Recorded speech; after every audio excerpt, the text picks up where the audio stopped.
رکھوں گا وہ سجدے تلاوت جو قرآن کے پڑھنے کے دوران سجدے آتے ہیں، اور تیسرے سجدے کے بارے میں جو آپ کے بارے میں بات رکھوں گا سجدے شکر، کہ شکرانے کی ایسے نماز ہوتی ہے، آدمی شکر میں نماز ادا کرتا ہے کہ اللہ نے فلاں نعمت مجھے عطا کر دی، تو اسی طرح جو ہے وہ جو ہے سجدہ بھی کر سکتا ہے کہ اللہ فلاں نعمت کا تیرے شکر ہے، اور وہ سجدہ کر سکتا ہے۔ تو انشاءاللہ عزیز آج میں 3 سجدوں کے تعلق سے آپ کے سامنے وضاحت کرنے کی کوشش کروں گا، اور بہت ساری بار چونکہ ان سجدوں کے تعلق سے غلط فہمیاں ہوتی ہیں، اور خاص طور سے سجدے سہو کا معاملہ تو ایک عبادت کے اندر کا ہے۔ اب جب یہ سجدے سہو جو عبادت کے اندر حصہ ہے، اور اگر اس کے بارے میں انسان کو علم نہیں ہوتا ہے، پھر ہوتا یہ ہے کہ انسان اگر اس سجدے کا علم نہ رکھے جو کہ نماز کے تکمیل کے لیے ضروری ہوتا ہے، جب اس میں کوئی چیز ہم بھول جاتے ہیں تو پھر پریشانی شروع ہوتی ہے، معاملہ خلط ملط ہونا چالو ہو جاتا ہے، اور نماز تو ہو جاتی ہے لیکن انسان اپنی عبادت میں شک میں رہتا ہے۔ تو یہ بڑی اہم چیز ہے، یاد رکھیے۔ تو آج انشاءاللہ عزیز میں آپ کے سامنے ان تینوں سجدوں کے بارے میں کچھ مختصر سی باتیں جو کہ بہت کثرت سے لوگوں نے سوال کی، اس کا جواب بھی ہو جائے گا، اور اس کے تعلق سے بہت سارے لوگ سوال کرتے ہیں، اور ایک وضاحت انشاءاللہ عزیز اور ایک نئی معلومات ہمارے اس میں جو اضافہ ہو جائیں گے۔ بھائی سب سے پہلی چیز جس سجدے کے بارے میں آپ کے سامنے تفصیلات رکھتا ہوں وہ سجدے سہو۔ سجدے سہو کا کیا معنی ہے؟ تو یاد رکھیے سہو کا معنی ہوتا ہے بھولنا، مطلب جب انسان نماز پڑھ رہا ہو اس میں اگر وہ کوئی چیز بھول جائے تو اس کے اوپر جو اس کمی کو پورا کرنے کے لیے سجدہ کیا جاتا ہے اسے سجدے سہو کہا جاتا ہے۔ ویسے سہو کا معنی ہی بھول ہو جاتا ہے، بھول غفلت ہو گئی، آدمی بھول گیا کوئی چیز، ٹھیک۔ تو سجدے سہو، ویسے سہو کا معنی بھول ہوتا ہے، لیکن سجدے سہو وہ سجدہ ہوتا ہے یا وہ سجدے ہوتے ہیں، ایک سے زیادہ 2 ہوتے ہیں، جو انسان نماز میں کسی کمی یا زیادتی دونوں کے لیے کرتا ہے، اور کبھی نماز کے اندر اور نماز کے بعد، یعنی سلام سے پہلے اور سلام کے بعد دونوں ہی طرح سے یہ سجدے کیے جاتے ہیں، یہ ہوتا ہے سجدے سہو، یاد رکھیے۔ اب آئیے سجدے سہو یاد رکھیے اس کا حکم کیا ہے۔ تو سجدے سہو نماز میں کسی چیز کی بھول اور چوک کے معاملے میں یاد رکھیے یہ واجب ہے، یہ ضروری ہے۔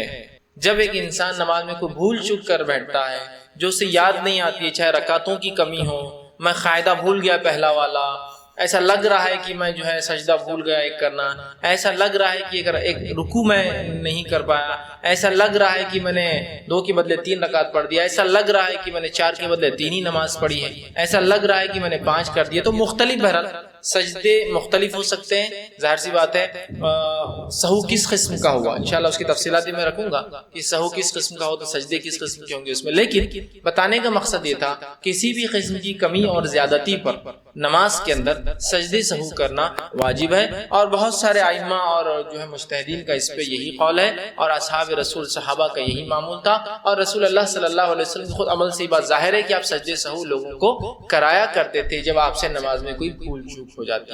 نبی اکرم صلی اللہ علیہ وسلم بھی ایک انسان تھے، انسان ہونے کے ناطے بھول چوک جو ہے آپ کی فطرت تھی، ظاہر سی بات جس طرح سے ہم انسان ہیں بھول چوک ہو جاتی ہے، رسول اکرم صلی اللہ علیہ وسلم بھی انسان تھے، اور انسان ہونے کے ناطے بھول چوک آپ سے بھی ہوئی، ٹھیک، اور اس بھول کا نتیجہ یہ ہوا کہ سجدے سہو کا طریقہ ہمیں جو ہے بتایا گیا۔ آئیے اس کے تعلق سے کچھ روایتیں ہم دیکھتے ہیں۔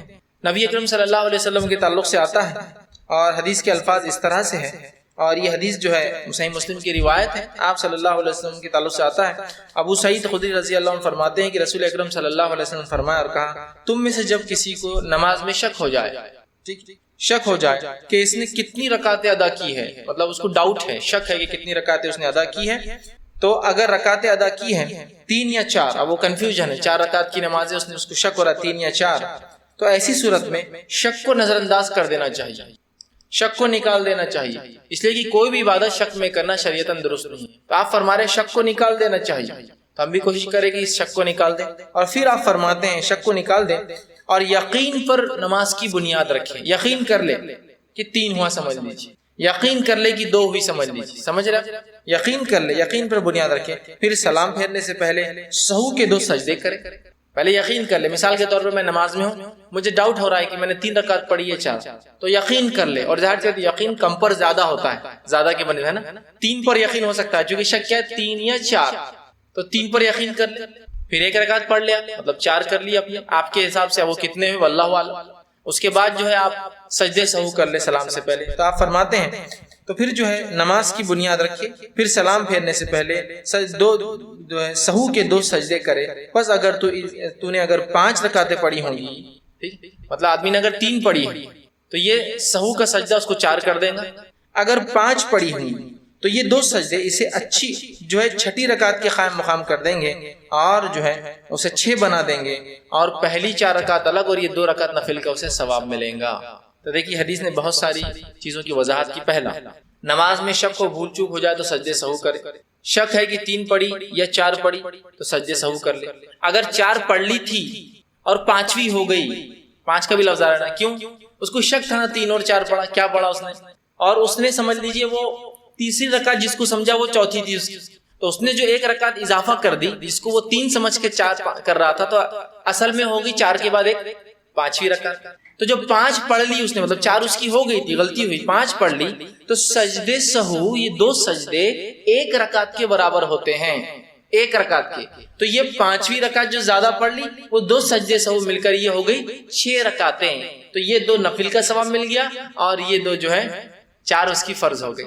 اب اگر اس نے 3 پڑھی ہوں گی، ٹھیک، 3 پڑھی ہوں گی سمجھ لیجئے، اور وہ شک میں تھا کیا ہوا اور اس نے 4 سمجھ کے سجدے سہو کر لیا، تو سجدے سہو 1 رکعت کے برابر ہوتا ہے، وہ کتنا ہو جائے گا؟ چوتھی رکعت کو مکمل کر دے. اب اسے شک ہوا کہ اس نے 3 پڑھی یا 4 پڑھی اور اس نے واقع میں 4 پڑھی، جس کو 3 سمجھ رہا تھا 3 کو 4 سمجھ رہا تھا. سجدے سہو کرنے کی ارادہ کیا 1 رکعت پڑھ لی، جبکہ اس نے ایکچوئل میں 4 ہی پڑھی.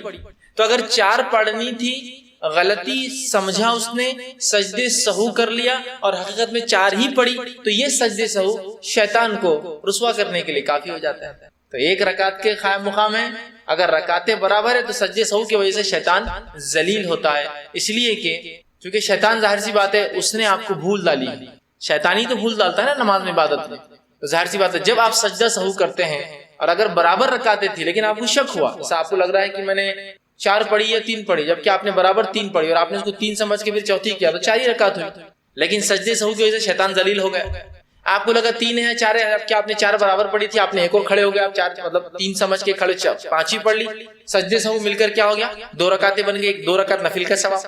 اسی طرح آپ کو 3 یا 4 پہ شک تھا اور واقعی میں آپ نے 3 ہی پڑھی تھی، ٹھیک، اور سجدے سہو آپ نے کر لیا، جبکہ آپ کو لگ رہا ہے کہ میں نے 4 کر لی، سجدے سہو کر لیا، تو سجدے سہو 1 رکعت کے برابر ہو گیا، تو یہ 4 رکعت پوری ہوگی. تو سجدے سہو 1 رکعت کے قائم مقام ہے. کم ہو جائے تو پورا کر دیں گی، زیادہ رکعتیں ہوں گی تو 2 کو الگ کر کے ثواب دے دیں گی، اور اگر برابر تھی تو شیطان کو ذلیل کر دیں گے، رسوا کر دیں گے کہ اس نے آپ کو بھلانا چاہا لیکن آپ نے پھر بھی سجدے سہو کر کے اپنے رب سے جو ہے اس کی تلافی کر لی، اس کمی کو پورا کر. سمجھ میں آئی بات؟ آئیے آگے.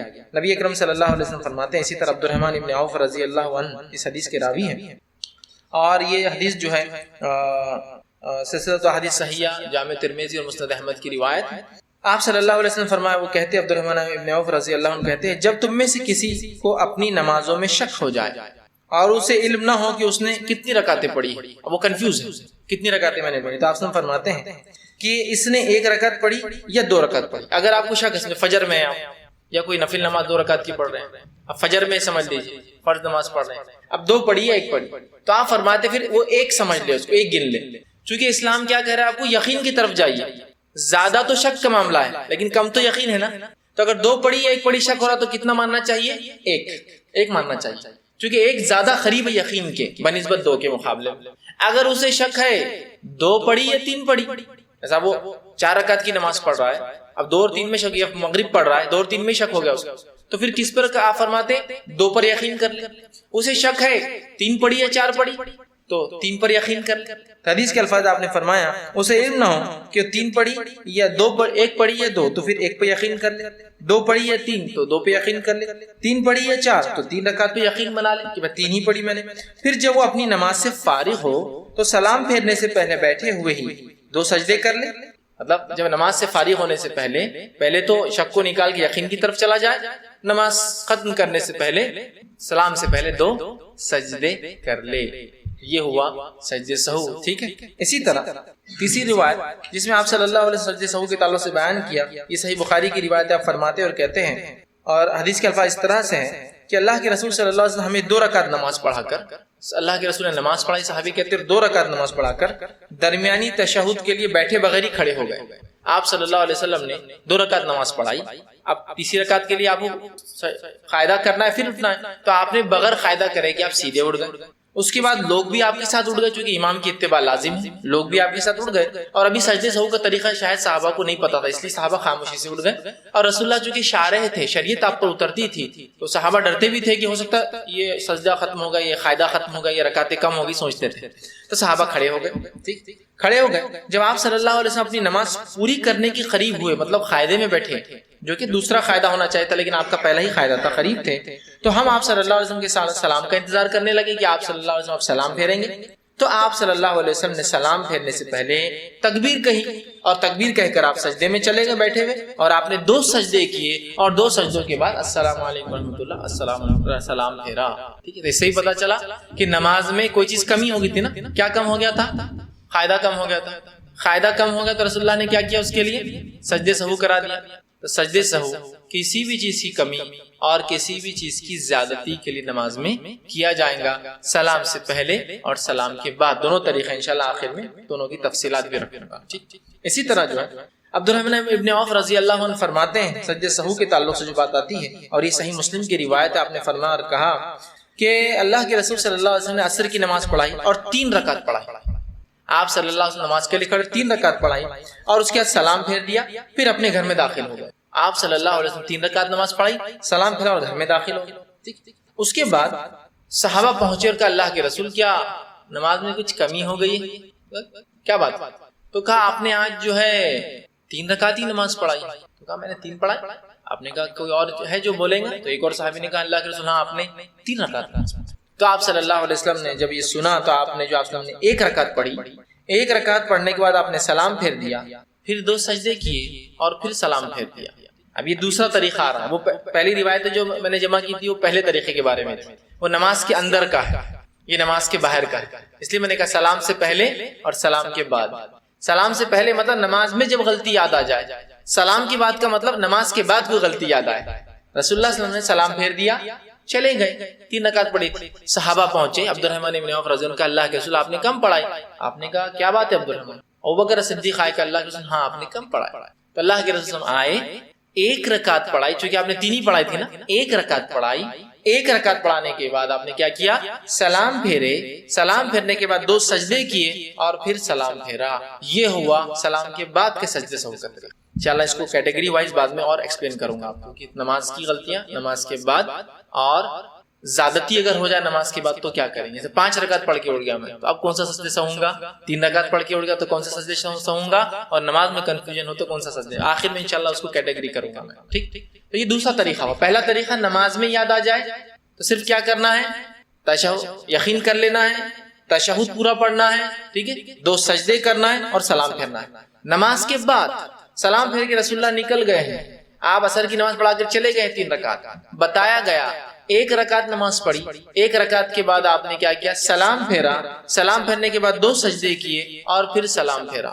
یہ ہوا نماز سے نکلنے کے بعد جبکہ آپ نے کم نماز پڑھی تھی، ٹھیک۔ اسی طرح ایک اور روایت آتی ہے، عبداللہ ابن مسعود رضی اللہ عنہ فرماتے ہیں، یہ حدیث جو ہے صحیح بخاری کی روایت ہے، آپ نے فرمایا کہا کہ جو ہے نبی اکرم صلی اللہ علیہ وسلم ظہر کی 5 رکعتیں پڑھا دی، لیکن وہاں کم کہا گیا، نکل گئے تھے، اب یہاں زیادہ کہا رہا ہے۔ ایک تو نماز میں شک، ایک کم، اب زیادتی کی بات آ رہی ہے۔ 5 رکعتیں نماز پڑھائی، اور آپ صلی اللہ علیہ وسلم سے کسی نے کہا کہ اللہ کے رسول آپ نے تو نماز سے زیادہ پڑھا دی، مطلب ایک ایکسس ہو گئی آپ کی نماز، 4 رکعت تھی آپ نے 5 پڑھا دی۔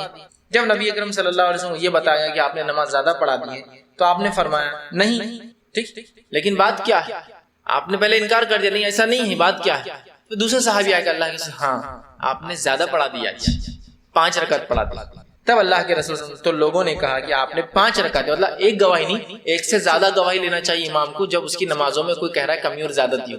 رسول اللہ نے ایک صحابی کی بات سنی لیکن مانا نہیں، کہا کیا بات ہے، ایسا کیوں کہہ رہے ہو؟ پھر دوسرے لوگ بھی آ کے اللہ کے رسول ہاں آپ نے زیادہ پڑھا دی 5 رکعت، مطلب 1 رکعت زیادہ پڑھا دی، 5 پڑھا دی، 5 رکعتیں پڑھائی ہیں۔ تو آپ صلی اللہ علیہ وسلم نے سلام پھیرنے کے بعد 2 سجدے کر لیے۔ تو اللہ کے رسول صلی اللہ علیہ وسلم نے نماز ہو چکی تھی، اب کیا ہوگی؟ ایکسس ہو گئی نا، زیادہ ہو گئی، تو اب کیا کیا جائے گا؟ تو آپ صلی اللہ علیہ وسلم نے 2 سجدے کیے سلام کے بعد، لیکن یہ سجدے 2 سجدے کیے، مطلب خالی صرف سجدے۔ لوگ کھڑے ہوئے، آپ نے کہا اللہ اکبر، سجدے میں گئے، اللہ اکبر، سجدے سے اٹھے، اللہ اکبر، سجدے میں گئے، پھر سجدے سے اٹھے، السلام علیکم ورحمۃ اللہ، السلام علیکم۔ یہ نماز کے بعد کا سجدہ۔ نماز میں بھول میں سجدے سہو نماز کے اندر کرنا ہے، رکعتیں کم پڑھ کر جانے کے بعد اگر آپ آتے ہیں تو وہ رکعت مکمل کرنے کے بعد السلام علیکم ورحمۃ اللہ، السلام علیکم ورحمۃ اللہ، اللہ اکبر، ایک سجدہ، اللہ اکبر دوسرا سجدہ، السلام علیکم ورحمۃ اللہ، السلام. یہ طریقہ ہے. نماز سے آپ باہر نکل گئے، کسی نے بتایا آپ نے زیادہ پڑھ لی، 6 پڑھ لی، 5 پڑھ لی، تو آپ زیادہ ہوگی نا، آلریڈی تو نماز ایکسس ہو چکی ہے آپ کی. سجدے سہو 1 رکعت کے برابر ہے. رسول اللہ صلی اللہ علیہ وسلم نے کہا اللہ اکبر، 2 سجدے کیے، سجدوں کے بعد السلام علیکم ورحمۃ اللہ، السلام علیکم ورحمۃ اللہ. یہ ہوئے 3 طریقے سجدے سہو کے. نماز میں کنفیوژن، نماز کی کمی، نماز کی زیادت.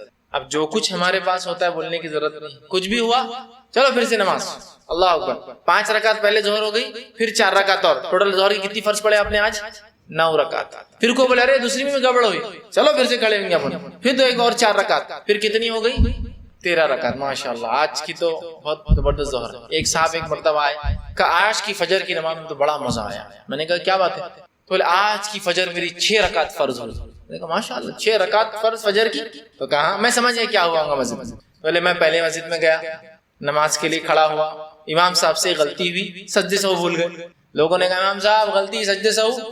امام صاحب سیدھا کھڑے ہوئے بولے پھر اللہ اکبر. پھر کھڑے ہوئے سورے الٹے پڑھ لی، مطلب نمبر کے اعتبار سے بعد والے کو پہلا پڑھ لیا، پہلے والے کو بعد میں. حالانکہ اس سے کچھ نہیں ہوتا، لیکن پھر بھی بولے بعد میں ایک بڈھا کھڑا ہوا اور کہا کہ امام صاحب ترتیب پلٹ گئی. امام صاحب بولے پھر کیا، تم نے سہو بھی نہیں کیا، پھر 2 رکعت. امام صاحب بولے پھر سے، بولے چلیے. پھر کھڑے ہو گئے، بولے میں بھی کھڑا ہو گیا. بولے چلو ثواب پہ ثواب اپنے کو، آج ان کا اختلاف اپنا ثواب نہ، پھر کھڑے ہو جاؤ. چلو پھر میں کھڑا ہوا، بولے پھر 2 رکعت ہوئی. حالانکہ اس کے بعد بھی اختلاف ہو رہا تھا. میں نے کہا بہت زیادہ ہو گئی، 6 ہو گئی آلریڈی، چلو. یہ حالت ہے ہمارے پاس. کتنا آسان طریقہ ہے سجدے سہو کا، لیکن یہ طریقہ بھی نہیں جانتے. کتنی افسوس کی بات ہے. یہ ہماری نمازوں کو مکمل کراتے ہیں، نمازوں سے شک کو نکالتے ہیں، تعداد کو برابر کرتے رکعتوں کی. یہ ایک فرض عبادت کو مکمل کرتے ہیں، لیکن سجدے سہو کا طریقہ بہت کم لوگ جانتے ہیں. کتنی عجیب بات ہے. فرض چیز کو، جو چیز تکمیل کو لے جاتی ہے نا، پہنچاتی ہے کمپلیشن کو، اس چیز کا سیکھنا بھی اتنا ہی فرض ہے جتنا اس عبادت کا کرنا فرض ہوتا ہے. معلوم آپ کو؟ جو چیز فرائض کی تکمیل کو پہنچاتی ہے تو اس چیز کا سیکھنا بھی اور کرنا بھی اتنا ہی فرض ہے جتنا اس عبادت کا کرنا فرض ہے. تو اگر نماز پڑھنا فرض ہے تو نماز، جو چیز جس سے نماز کمپلیٹ ہوتی ہے، ان تمام چیزوں کا سیکھنا ہی فرض ہے. جیسا کہ طہارت کا سیکھنا فرض ہے، وضو اور غسل کا سیکھنا فرض ہے، نماز کو مکمل کرنے والے اعمال سیکھنا فرض ہے. نماز سے بھول ہو جائے تو اس کا سیکھنا بھی اتنا ہی فرض ہے. تو ہم کو تو خالی نماز کی فرضیت معلوم، باقی تمام چیزیں ہم بھول چکے، سیکھنا پڑیں گے. تو یہ ہے سجدے سہو کے بہرحال طریقہ. اسی طرح جو ہے سجدے سہو کے تعلق سے جو باتیں روایت میں ملتی، حدیثوں میں آتی ہیں، اس میں سے ایک چیز صحیح بخاری کی روایت میں جو ملتی وہ یہ ہے کہ ابو ہریرہ رضی اللہ عنہ فرماتے ہیں کہ جو ہے بہرحال وہی روایت ہے جو آپ سمجھیں، جو نماز میں اگر زیادتی تو کیا کیا جائے. تو چلیے میں اپنی بات کو اب سمٹتا ہوں اور سجدے سہو کے تینوں طریقے پھر ایک بار آپ کو ڈیٹیل میں رکھ دیتا ہوں اور انشاءاللہ آگے ہم بڑھ جائیں گے. پہلا، نماز میں اگر آپ کو کوئی شک ہو رہا ہے، نماز میں آپ کوئی چیز بھول رہے ہیں، نماز میں 2 پڑھی، 3 پڑھی، 3 پڑھی، 4 پڑھی، 1 پڑھی، 2 پڑھی، شک ہو رہا ہے، شک کو نکال دیجئے. دل کو یقین کی طرف لے جانے کے لیے کم تعداد کو پکڑ لیجئے جو کم رکعتیں ہو رہی ہے. 1 یا 2 پڑھی شک ہو رہا تو 1 پہ کاؤنٹ کیجئے. 2 یا 3 پڑھی شک ہو رہا 2 کو کاؤنٹ کیجئے. 2 یا 3 پڑھی 3 کو کاؤنٹ کی، مطلب 2 کو کاؤنٹ کیجئے. 4 یا 3 پڑھی تو 3 کو کاؤنٹ کر لیجئے تاکہ یقین ہو جائے. اس کے بعد آپ جو مکمل آپ کو باقی نماز لگتا ہے کرنا ہے وہ کر لے. اس کے بعد پورا التحیات پڑھ لے. پورا التحیات پڑھنے کے بعد اللہ اکبر کہہ کے سجدہ کرے، پھر اللہ اکبر سجدے سے اٹھے، پھر اللہ اکبر کہہ کے سجدہ کرے، پھر اللہ اکبر کہہ کے سجدے سے اٹھے، السلام علیکم ورحمۃ اللہ، السلام علیکم ورحمۃ اللہ. یہ ہے سجدے سہو کا طریقہ. جب نماز میں غلطی یاد آ جائے، نماز میں کوئی کمی یاد آئے، نماز میں کوئی چیز کا شک ہو جائے. ہوا پہلا طریقہ. نماز آپ نے پڑھی، 3 رکعت پڑھی اور آپ اٹھ گئے، سلام پھیر دیا، چاہے امام ہو چاہے اکیلے ہو. پیچھے سے کوئی شخص آ رکا، آپ نے 3 پڑھی، مقتدی آ رکا، آپ نے 3 پڑھی. آپ کیا کریں گے؟ آپ نے کم کر دیا، نکل گئے. تو اس کا طریقہ یہ ہے، لیکن یہ بالکل جلدی ہوا تو یہ نہیں کہ آپ بہت دیر بعد، نماز کے وقت کے بعد، بالکل جب بھی آپ کو یاد آئے تو کیا کریں گے؟ امام آئیں گا، کھڑا ہوں گا یا وہ آدمی کھڑا ہوں گا، اللہ اکبر، رکعت باندھیں گا. اور کتنی رکعت چھوٹی اس کی؟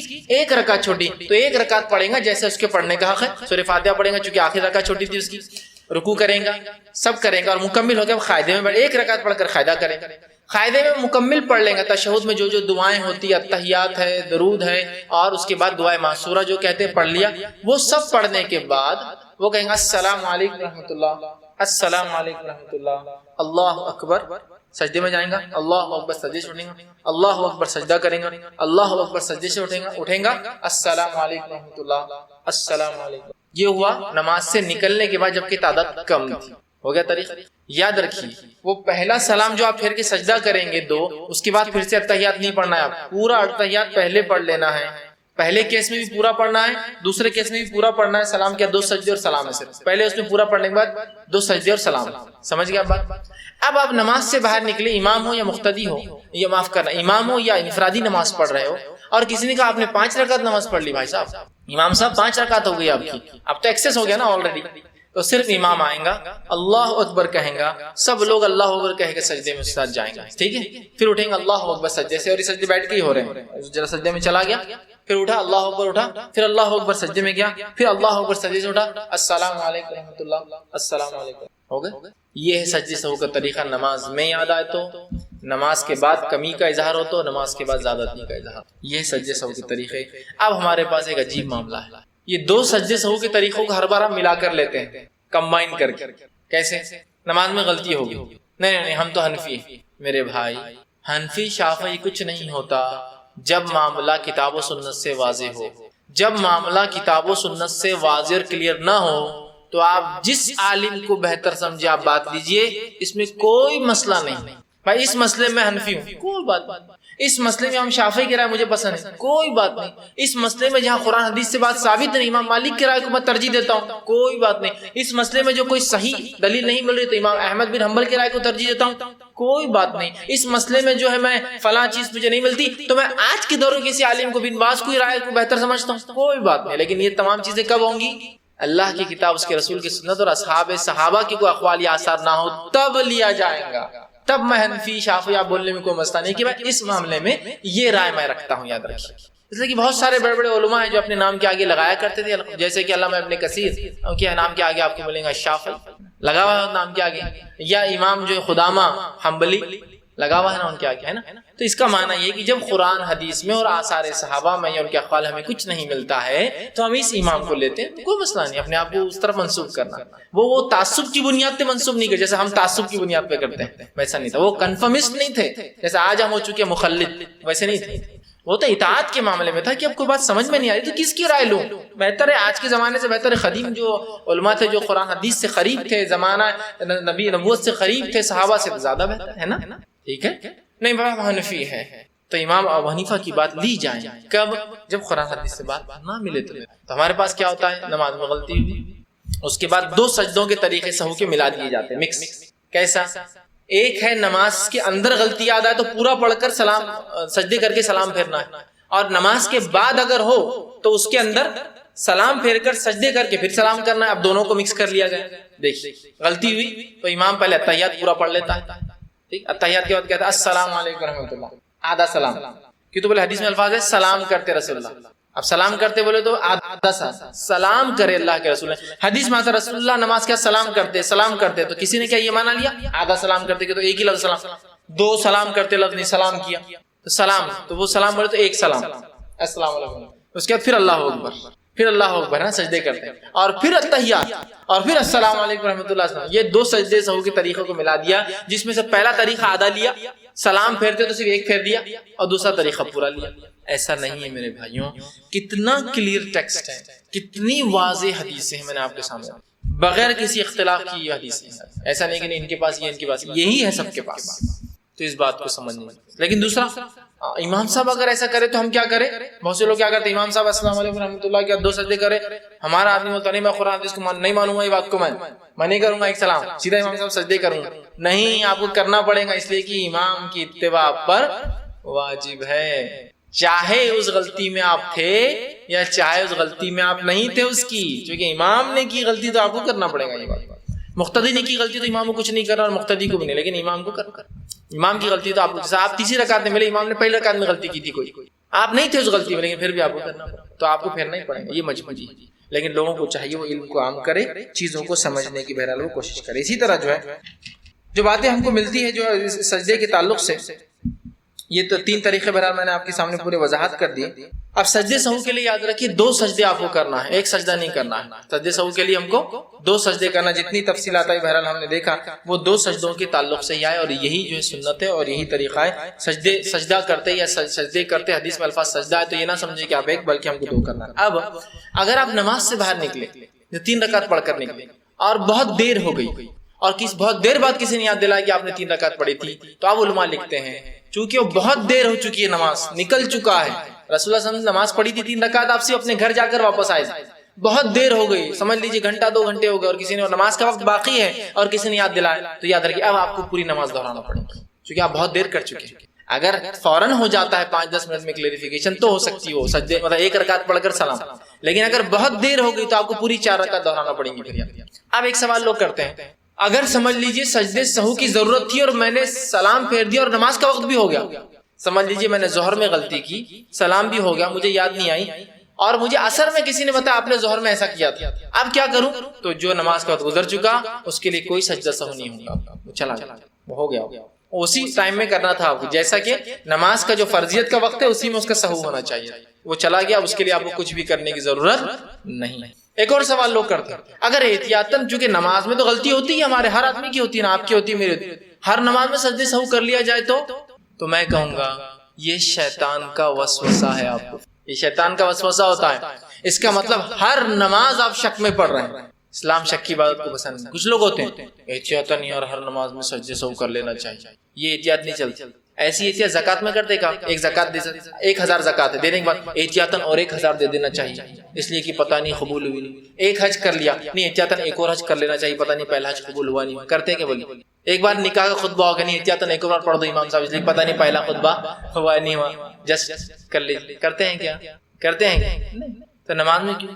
نماز میں شیطان وسوسے ڈالتا ہے، ٹھیک، ایک صحابی کا قول آتا ہے ان کو شیطان آ کے وسوسے ڈالتا تھا، نماز نہیں ہوئی، نماز میں کمی ہوئی، تو وہ کہتے تھے کہ جب مجھے وسوسہ آتا تھا میرے نماز میں کمی ہوئی تو میں کبھی سجدے سہو نہیں کرتا تھا تاکہ شیطان کو ذلیل کروں، کیونکہ اگر سجدے سہو ہر بار آدمی کر لے اس کا مطلب ہر بار وہ شک میں ہے، اور شک کی بات اللہ قبول نہیں کرتا ہے۔ تو یہ بات بہت سے لوگ پوچھتے ہیں احتیاطاً اگر کر لے تو نہیں، رسول اللہ صلی اللہ علیہ وسلم نے کبھی نہیں کیا، کسی صحابی نے سجدے سہو کنٹینیو نہیں کیا کہ نہیں احتیاطاً کبھی نہیں، سمجھ گئے بات کو؟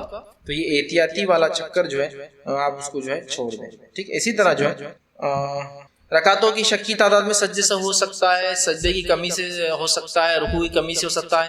اب ایک سوال لوگ یہ بھی کرتے ہیں کہ سجدے سہو میں نماز سے نکل گیا اور کسی نے کہا کہ میری نماز میں قاعدہ نہیں ہوا، معاف کرنا سجدہ نہیں ہوا، ایک ٹھیک نماز میں سجدہ نہیں ہوا، تو کیا کریں؟ نماز کے اندر اگر آپ کو شک ہے کہ سجدہ نہیں ہوا تو سجدے سہو کر لیجئے، لیکن نماز سے نکلنے کے بعد یا نماز میں سجدہ سہو کرنے کے بعد کسی نے آ کر یقینی طور سے بولا کہ آپ نے صرف ایک سجدہ کیا تھا، دوسرا سجدہ آپ سے نہیں ہوا، تو ایسے معاملے میں پھر آپ کو نماز دہرانا پڑیں گی اتنی رکعت، اس لیے کہ سجدہ نماز کا رکن ہے اور رکن چھوٹنے سے نماز نہیں ہوتی، رکن ہے، وہ پارٹ ہے اس کا، ٹھیک ہے۔ سجدے سہو تو بھول کے لیے ہوں گا، یقین پہ نہیں ہوں گا، تو کسی نے اگر یقینی طور سے کہہ دیا کہ امام صاحب ایک سجدہ کم ہوا تو سجدے سہو کرنے سے فرق نہیں پڑے گا، نماز کو ان کو ایک رکعت کو دہرانا پڑے گا اور سہو بھی کرنا پڑے گا، سمجھا؟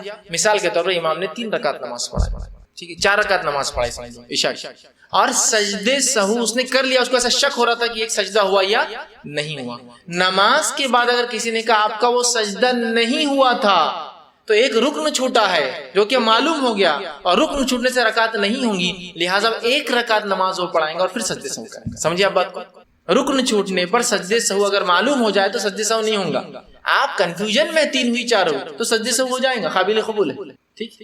لیکن آپ سمجھ لیجئے نماز میں آپ نے سجدہ بھول گئے اور کسی نے آپ کو بتا دیا آپ کا سجدہ نہیں ہوا، آپ رکوع بھول گئے تھے، تو ظاہر سی بات ہے آپ کو وہ رکعت دہرا کے پھر سجدے سہو، چونکہ وہ رکن فوت ہونے سے پوری رکعت فوت ہو جاتی ہے، لیکن اتنی رکعت ہی ہوتی ہیں پوری نماز میں، سمجھ رہا؟ ان چیزوں کو بہرحال ہم جو ہے یاد رکھیں، اور سجدے سہو ہر کمی بیشی پر جو ہے نماز میں کیا جا سکتا ہے۔ اسی طرح جو ہے ایک سے زیادہ اگر غلطیاں ہوں تو سجدے سہو کا کیا معاملہ ہوگا؟ کتنے بھی غلطیاں ہوں سجدہ سہو ایک ہی ہوگا، تو آپ سے صحابہ سے ایک سے زیادہ کرنا ثابت نہیں۔ سجدے سہو میں کون سے اذکار کریں گے آپ؟ تو سجدے سہو میں سبحان ربی الاعلیٰ جو اذکار آپ نماز میں کرتے ہیں وہی اذکار جو نماز کی سجدے میں کرتے وہی، اور سجدہ سہو نماز کا حصہ ہے، یاد رکھیے سجدہ سہو نماز کا حصہ یاد رکھیے، ٹھیک ہے۔ تو لہٰذا نماز کے تمام شرائط اس پہ لاگو ہے، قبلہ رخ ہونا، وضو کا ہونا، وہ سب چیزیں شرائط اس پر لاگو یاد ہے۔ تو یہ تھا پہلا سجدہ سہو، کچھ اس کی صحیح باتیں، اس کے 3 طریقے اور اس کے بارے میں کچھ غلط فہمیوں کا اظہار۔ دوسرا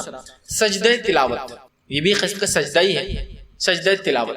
ٹھیک. اب سجدہ تلاوت کیا ہے؟ سجدہ تلاوت سنت ہے، اس پر صحابہ کا اجماع ہے.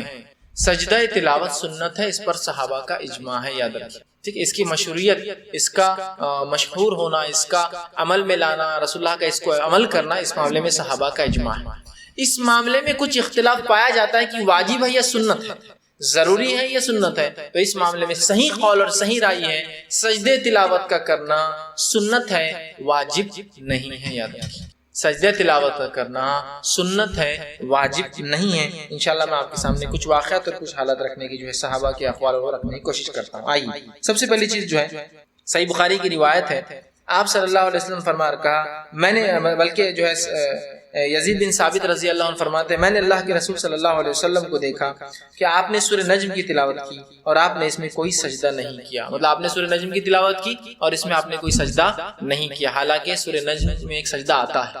اسے پتا چلا کہ سجدہ تلاوت یہ سنت ہے، واجب نہیں. اگر واجب ہوتا تو وہ صحابی کو اللہ کے رسول کرواتے. وہ کہتے میں نے پڑھا اور مجھے سجدہ تلاوت آپ نے نہیں دیا اس کے کرنے، جبکہ ہم جانتے ہیں سورہ نجم میں ایک سجدہ آتا ہے. اسی طرح عمر ابن خطاب رضی اللہ عنہ نے ایک بار جمعے کا خطبہ دیا، صحیح بخاری کی روایت ہے. جمعے کا خطبہ دیا، جمعے کے خطبے کے اندر آپ نے جو ہے سجدے کی آیت تلاوت کی، اس کے بعد سجدہ کیا، سجدے کے بعد آپ نے خطبہ کنٹینیو کیا. دوسرے جمعہ آپ نے پھر وہی سورت پڑھی، سجدے کی آیت پڑھی اور سجدہ نہیں کیا. اور سجدہ نہیں کرنے کے بعد یہ کہا اور فرمایا یقیناً ہمیں ان سجدوں کا حکم نہیں دیا گیا، لہٰذا جو شخص سجدہ کرنا چاہے کرے اور جو نہ کرنا چاہے اس پر کوئی گناہ نہیں. حضرت عمر نے نماز خطبے میں ایک آیت تلاوت کی جو سجدہ تھا، جس میں سجدہ کیا. اگلے جمعہ وہی آیت تلاوت کی، سجدہ نہیں کیا اور کہا ہمیں سجدہ کرنے کا حکم نہیں دیا گیا تھا، مطلب یہ سنت ہے، واجب نہیں. تو لہذا جو کرے بہت اچھی بات ہے، جو نہ کرے اس پر کوئی گناہ نہیں. لیکن میں یہ کہوں گا کرنا چاہیے، یہ مستحب اور پسندیدہ عمل ہے، رسول اللہ نے کیا، کرنا چاہیے لیکن واجب نہیں. دونوں باتیں آپ سمجھ رہے ہیں ایک ساتھ؟ کوئی گناہگار نہیں ہوگا اگر نہیں کرتا ہے تو، لیکن کرنا چاہیے. رسول اللہ نے نماز میں بھی کیا سجدہ تلاوت، نماز کے باہر بھی کیا. تو نماز میں بھی کیا جا سکتا ہے، نماز کے باہر بھی کیا جا سکتا ہے، کرنا چاہیے لیکن واجب اور فرض نہیں ہے، یاد رکھیے. اسی طرح جو ہے اس کو کرنا کیوں چاہیے، اس کے تعلق سے جو بات ملتی ہے وہ تو یہ کہ رسول اللہ نے ہمیشہ کیا تو یہ افضل ہوا. دوسری بات جو ملتی ہے ہم کو وہ یہ ہے جو سجدہ تلاوت کرنے کا جو فائدہ ہے، جس کی وجہ سے میں کہہ رہا ہوں کرنا چاہیے، صحیح مسلم کی حدیث آپ نے فرما دی کتنی اچھی بات ہے. جب ابن آدم کسی سجدے کی آیت پر تلاوت کرتے وقت سجدہ کرتا ہے اور پھر سجدہ کرتا ہے تو شیطان کہتا ہے مجھے سجدے کا حکم ہوا، میں نے نہیں کیا. ابن آدم کو سجدے کا حکم ہوتا ہے، یہ سجدہ کر رہا ہے جس کی وجہ سے اسی جنت میں جائیں گا، اور مجھے سجدے کا حکم ہوا تھا، میں نے انکار کیا جس کی وجہ سے میں آگ میں جاؤں گا. تو ایک تو موقعہ مطلب جو ہے ایک مستحب عمل ہے، اور دوسرا شیطان کو رسوا کرنے والا عمل ہے نا. شیطان رسوا ہوتا ہے کہ مجھے حکم ہوا تھا، میں نہیں کر پایا سجدہ، میں نے نہیں کیا. ابن آدم کو حکم ہوا، اس نے کیا، وہ جنت میں جائیں گا، مجھے حکم ہوا، میں نے نہیں کیا، میں آگ میں جاؤں گا. اس وجہ سے کرنا چاہیے لیکن پھر بھی واجب نہیں ہے. بہت سے لوگ سجدہ تلاوت کا کفارہ پوچھنے آتے ہیں، نہیں کیے تو کیا ہے، کچھ بھی نہیں، واجب نہیں ہے. ٹھیک ہے، یہ لیکن مستحب ہے، بہت اچھا عمل. اسی طرح جو ہے سجدہ تلاوت جو ہے ان کی جو ہے تعداد کے تعلق سے یاد رکھیے، سجدہ تلاوت ایک ہی ہوتا ہے، ایک ہی ہوتا ہے سجدہ تلاوت، ایک سجدہ ہوتا ہے، تعداد جیسا دو نہیں، جیسا ہم لوگ نماز میں کرتے دو ہوتے ہیں، سجدہ تلاوت ایک ہی ہوتا ہے. آپ ایک ہی بار کریں گے. ایسا آپ نماز میں ماشاءاللہ تراویح پڑھتے تو اس میں ہوتا نہیں، امام صاحب ایک ہی بار کراتے ہیں، وہ ایک ہوں گے. ٹھیک، نماز میں اگر ہوں گا تو اللہ اکبر کے ساتھ ہوں گا تاکہ پتہ چلے کہ سجدہ تلاوت، اور نماز کے باہر کریں گے تو آپ سیدھے چل جائیں گے سجدے کے اندر، کچھ بولنے کی ضرورت نہیں. ٹھیک ہے، تو اس سے تلاوت کی تعداد جو ہے سجدے کی جو ہے وہ ایک ہوں گا. ٹھیک، اور یہ سجدے ایک ہوں گا. اور یہ سجدے کتنے ہیں قرآن کے اندر، تو اس معاملے میں کوئی ایسی کوئی حدیث نہیں ملتی کہ رسول اللہ نے فرمایا اتنے ہیں. لیکن جو باتیں پتہ چلتی ہوئی ہے کہ سجدہ تلاوت جس پر علماء کا اور ائمہ کا اتفاق ہے وہ ہے 15 سجدہ تلاوت. کسی نے کہا 14 ہے اور کسی نے کہا 11 ہے، لیکن صحیح بات یہ ہے کہ 15 سجدہ تلاوت. کتنے ہیں؟ 15 جگہوں پر 15 ایسے مقامات ہیں جہاں سجدہ تلاوت ہے. حالانکہ حدیث کے اندر 2-3 بات آتی ہے، جیسا کہ دیکھیے کسی حدیث میں آتا ہے کہ آپ نے 15 کی، 14 کی، 11 کی لگاتا ہے، لیکن جو صحیح بات ہے وہ یہ ہے کہ ثابت کوئی روایت نہیں ہے. 15 ہیں. کون کون سے؟ مختصر انداز میں آپ کے سامنے رکھ دیتا ہوں. پہلا جو ہے میں ترتیب میں رکھ رہا ہوں قرآن کے آرڈر کے اعتبار سے. سورہ اعراف کی آخری آیت 206 نمبر، سورہ اعراف سورہ نمبر 7 آیت نمبر 206، پہلا سجدہ جو قرآن میں آتا ہے. دوسرا سجدہ جو قرآن میں آتا ہے وہ ہے سورہ رعد سورہ نمبر 15، معاف کرنا سورہ نمبر 13 آیت نمبر 15. سورہ رعد سورہ نمبر 13 آیت نمبر 15 کا دوسرا سجدہ ہے۔